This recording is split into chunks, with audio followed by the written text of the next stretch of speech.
अधिकार के क्षेत्र में अगर हम आगे सीखना चाहेंगे तो बहुत सारी बातें हैं। हम जल्दी जल्दी कुछ बातों को देख लेते हैं। सारा अधिकार में हम पतरस किताब में क्या पढ़े थे? सारा अधिकार में, चाहे वो स्वर्गदूत हो, चाहे स्वर्ग के अधिकारी हो, चाहे स्वर्ग के सामर्थी हो, ये स्वर्गीय क्षेत्र की बात हो गई। यीशु मसीह स्वर्ग पर गया और पिता के दाहिनी ओर बैठा, और पिता ने यीशु मसीह के नीचे में स्वर्गदूतों को कर दिया, सामर्थियों को कर दिया और अधिकारियों को कर दिया। सारा अधिकार सब कुछ यीशु के लिए दे दिया।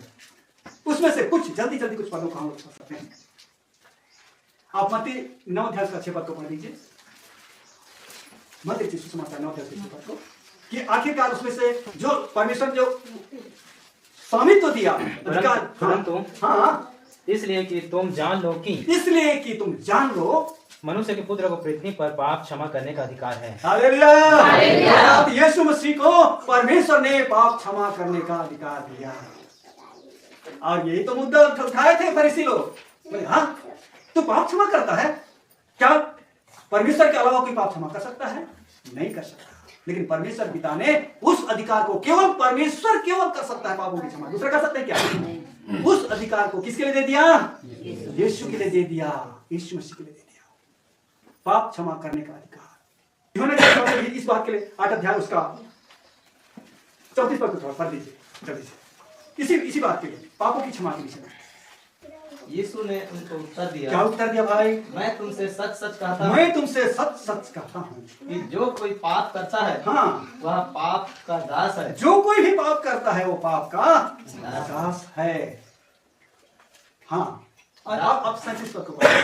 मैं जानता हूँ कि तुम अब्राहम, 36 इसलिए यदि पुत्र तुम्हें स्वतंत्र करेगा तो सचमुच तुम स्वतंत्र हो। ये अधिकार परमेश्वर ने यीशु को दे दिया, ताकि पुत्र तुम्हें अगर स्वतंत्र करेगा तो तुम पाप की गुलामी से आजाद हो जाओगे। क्योंकि जो कोई पाप करता है पाप का गुलाम है। दास मतलब गुलाम, दास।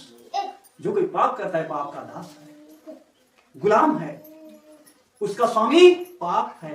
लेकिन यदि पुत्र अर्थात यीशु उसको अगर स्वतंत्र करेगा तो क्या हो जाएगा? आजाद हो जाएगा उस पाप से। प्रभु यीशु मसीह के लिए पिता परमेश्वर ने अधिकार दिया कि पापों से क्या करे? वो छुटकारा दे। अब अगला जल्दी से हम लोग देखना चाहें, यूहन्ना की किताब निकाल और इसका 5 अध्याय और 22 पद पढ़ो। पहला अधिकार में से हम क्या देखे? पाप क्षमा करे। क्या क्षमा? हाँ, और अगला पढ़ो। पिता किसी का न्याय नहीं करता, पिता किसी का न्याय नहीं करता, परंतु न्याय करने का सब काम पुत्र को सौंप दिया। हाँ, 27 पद को ही पढ़ दो भाई। वरन उसे न्याय करने का भी अधिकार दिया है। हालेलुया। परमेश्वर पिता न्यायी है कि नहीं है? परमेश्वर पिता स्वयं न्यायी है, लेकिन न्याय करने का अधिकार भी किसको दे दिया? हाँ, पुत्र के लिए दे दिया। और इस रीति से सब अधिकारों में न्याय करने का अधिकार भी यीशु मसीह के अधीन आ गया, अर्थात यीशु ही न्याय करने वाला। प्रेरितों के काम 1:14 उसका 42 पद पढ़ो। इसी बात के लिए आज्ञा दी कि लोगों में प्रचार करो, इस बात का प्रचार करो कि यीशु मसीह क्या है? स्वामी है, वो अधिकार प्राप्त व्यक्ति है, पिता की ओर से उसको अधिकार दिया गया है। इस बात को तो प्रचार करो होता है। और गवाही दो, और इस बात की गवाही दो कि यह वही है, ये वही है जिसे परमेश्वर ने जीवितों और मरे हुओं का न्याय ठहराया। हालेलुया। ये वही यीशु है जिसको हे इस्राएल के घराने तुमने क्रूस पर चढ़ाया।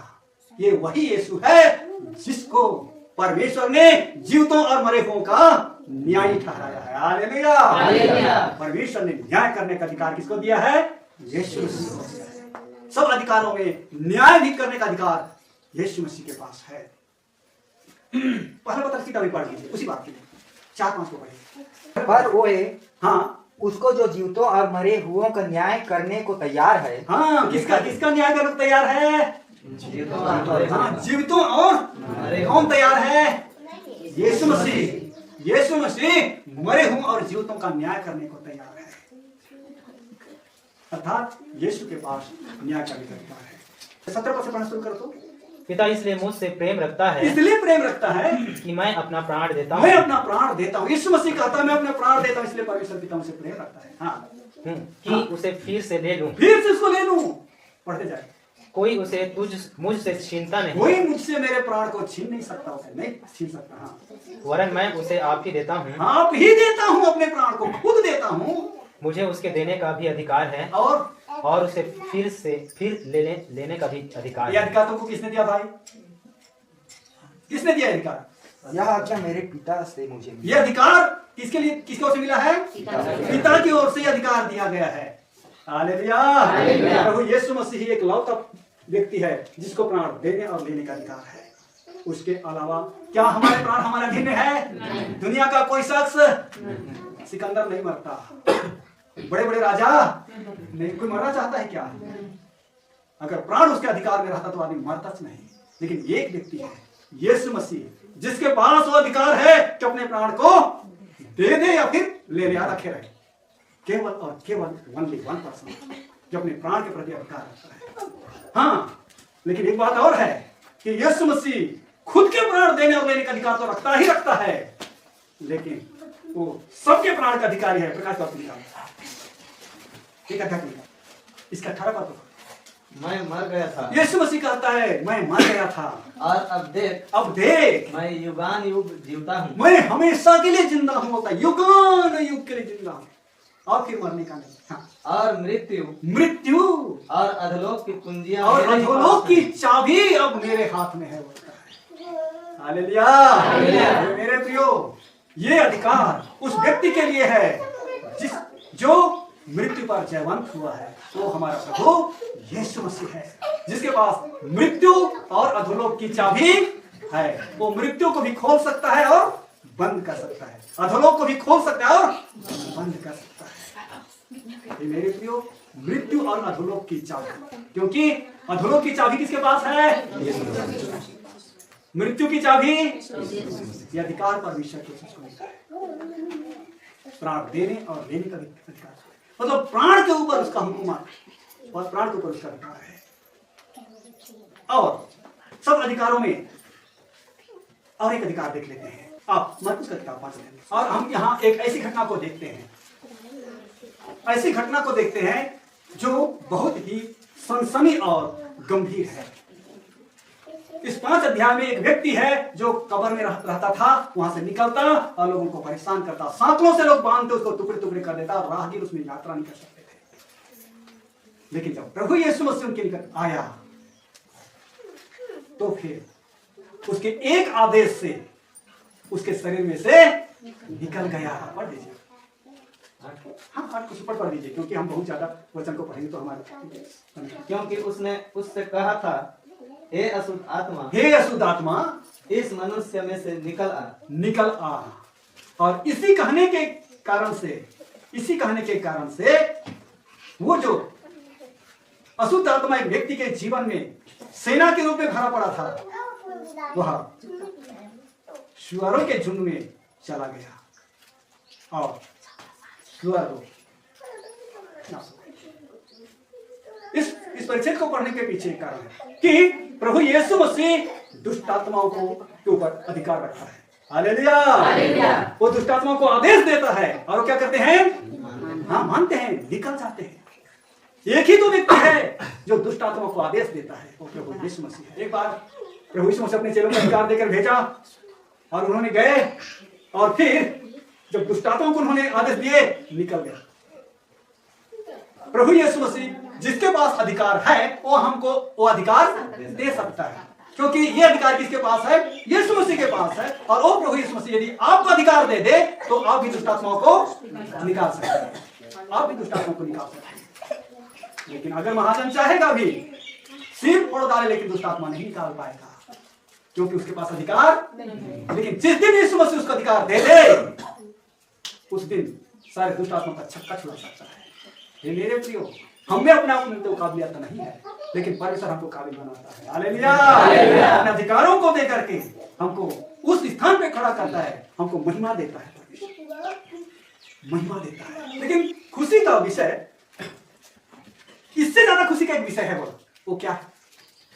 वो ये है कि तुम्हारे नाम जीवन के पुस्तक में है। वो दुष्टात्मा निकालने से भी ज्यादा खुशी का विषय है। और हे मेरे प्रियो, प्रभु यीशु मसीह व्यक्ति है जिसके अधीन में दुष्ट आत्मा भी है। और आज कलीसिया युग में प्रभु यीशु मसीह अपने पवित्र आत्मा के द्वारा जिसको वो अधिकार देता है, आज प्रभु के लोग भी दुष्ट आत्मा को निकालते हैं। जिसके लिए प्रभु की ओर से अधिकार दिया। देखो, परमेश्वर का आश्चर्यक्रम एक महत्वपूर्ण विषय है। अभी इस विषय पर हम आने वाले दिन में हम विस्तार से सीखेंगे, लेकिन आज मैं अधिकार के विषय में आप लोगों के बीच में रख रहा हूँ। इस बात को भूलिए। मरकुस की किताब 4 अध्याय को भी हम लोग थोड़ा पढ़ लेते हैं। 4 अध्याय का उसी दिन जब सांझ हुई हाँ। तो उसने चेलों से कहा, क्या कहा? आओ हम पार चलें। आओ हम बाहर चले। और वे भीड़ को छोड़कर जैसा वह था हाँ। वैसा ही उसे नाव पर साथ ले चले गए। हाँ। और उसके साथ और भी नावें थी। हाँ। तब बड़ी आंधी आई बड़ी आंधी आई और लहरें नाव पर यहाँ तक लगी कि वह नाव से भरी जाती थी। पानी से भरी जाती थी। नाव पानी से भरी जाती भरती जाती थी और लोग खींचते रहते थे। और आगे क्या हुआ? पर वह आप पिछले भाग में गद्दी पर सो रहा था। तब उन्होंने उसे जाकर उससे कहा, क्या कहा? हे गुरु, हे गुरु, क्या तुझे चिंता नहीं हाँ। कि हम नष्ट हुए हम जाते तो हैं? नाश हो जाते हैं। तब उसने उठकर आंधी को डांटा और पानी से कहा, शांत रह, थम जा। और हालेलुया। आंधी थम गई। पानी और आंधी यीशु मसीह के कहने से क्या हो गई? शांत हो गई। अर्थात प्रकृति पर प्रभु यीशु मसीह का अधिकार है। प्रभु यीशु मसीह ने एक पेड़ से कहा तो आज से तुम्हें फल ना लगे, क्या सूख गया। प्रभु वनस्पति पर अधिकार रखता है, प्रभु पानी में अधिकार रखता है, प्रभु हवा में अधिकार रखता है, प्रभु दुष्टात्मा में अधिकार रखता है, पापों की क्षमा करने का अधिकार है, न्याय करने का अधिकार है प्रभु के पास। और वो प्रभु प्राण पर भी अधिकार रखता है। मेरे प्रियो, प्रभु यीशु मसीह खुद इस बात को अंगीकार किया, अपने चेलों को कहा कि स्वर्ग और पृथ्वी का सारा अधिकार मुझे दिया गया है। और किसने दिया? परमेश्वर ने दिया। इसी बात को पतरस इस्राएलियों के बीच प्रचार करते समय कह रहा था कि हे इस्राएल के घराने, तुम इस बात को निश्चित रूप से जान लो कि जिस यीशु को तुमने क्रूस पर चढ़ाया, उसी यीशु को परमेश्वर ने प्रभु ठहरा दिया। क्या ठहरा दिया? मालिक ठहरा दिया। चाहे तुम्हारे ऊपर भी मालिक वही है। चाहे तुम इस्राएल हो, चाहे तुम निजाती हो, चाहे दुनिया का वनस्पति हो, चाहे पानी हो, हवा हो, दुष्टात्मा, कुछ भी हो, सब प्रभु यीशु मसीह के पांव के नीचे है। इस बात को तो पहले कुल 15 में भी लिखा हुआ है। यीशु की परमेश्वर ने सब कुछ उसके पांव तले कर दिया। सब कुछ उसके पांव तले कर दिया भाई। सब कुछ मतलब सब कुछ जब सब कुछ को उसके अधीन कर दिया तो आप क्या हो गया? अलग हो गया। पिता परमेश्वर क्या हो गया? अलग हो गया। और सारा चीज को किसके? सारी चीजों को क्या कर दिया? प्रभु यीशु मसीह के अधीन कर दिया। और आप उससे मतलब सब कुछ उसके अधीन कर दिया।